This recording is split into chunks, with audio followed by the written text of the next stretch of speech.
sideed qodob samee haddii ay nolosha kugu adkaato. Kow, bini'aadam ayaa tahay, markastana waxaad la kulmi doontaa xaalado adag ee ku niyad jebin doono. Dadka qaarna si fudud ayay ugu tallaabsadaan caqabadaha nolosha, halka dadka qaarna ay ku rafaadaan. Haddaba sideed yeeli lahayd haddaad xaaladahaas oo kale la kulantid? Haddaba fiirso muuqaalka ilaa dhammaadkiisa ama dhageyso. Wuxuu ku saabsan yahay qodobo badan oo meertada nolosha ka mid ah. Wixii dhacay wayba dhaceen, waxba kama bedeli kartid. Oo haddaad wixii dhacay wax ka qaban kartid, wax ka qabo. Oo haddaadan waxba ka qaban karayninna, waa inaad laba kala doorataa. Ama waa inaad iska aqbashid wixii dhacay, horena ugu socotid, ama waa inaad ka xumaatid oo maskaxdaadana iyo mustaqbalkaaga ay ka dhex guuxaan. Dhibaatadu waxa ay dhibaato tahay inta adiga dhibaato ka dhiganaysid. Farxaddu waxay ku xiran tahay kolba sidaad wax u aragtid. Haddaad wax u aragtid dhibaato ama mushkilad, isla markiiba fikirkaaga waa kaa qalloocsamaya, dareenkaaga iyo fikirkaaguba markiiba negative ayay noqonayaan.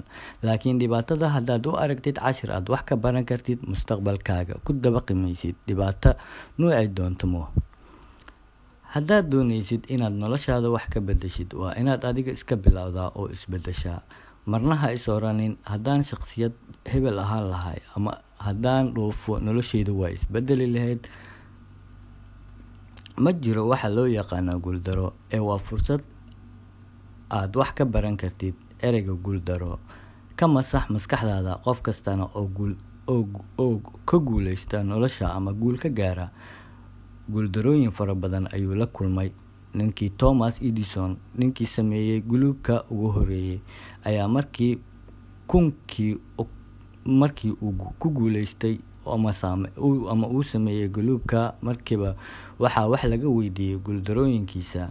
Wuxuuna ku jawaabay, marna ma guuldareysanin, laakiin waxaan ka bartay 999 qaab ee guluubka uu ku shaqeeyo. Haddaadan helin waxaad doonaysid, ogow waa waxaan kuu qornayn. Si aan muuqaalooyinkan oo kale usoo badiyo, subscribe saar MCC Jecel Tube, gambalalkana sidoo kale furo.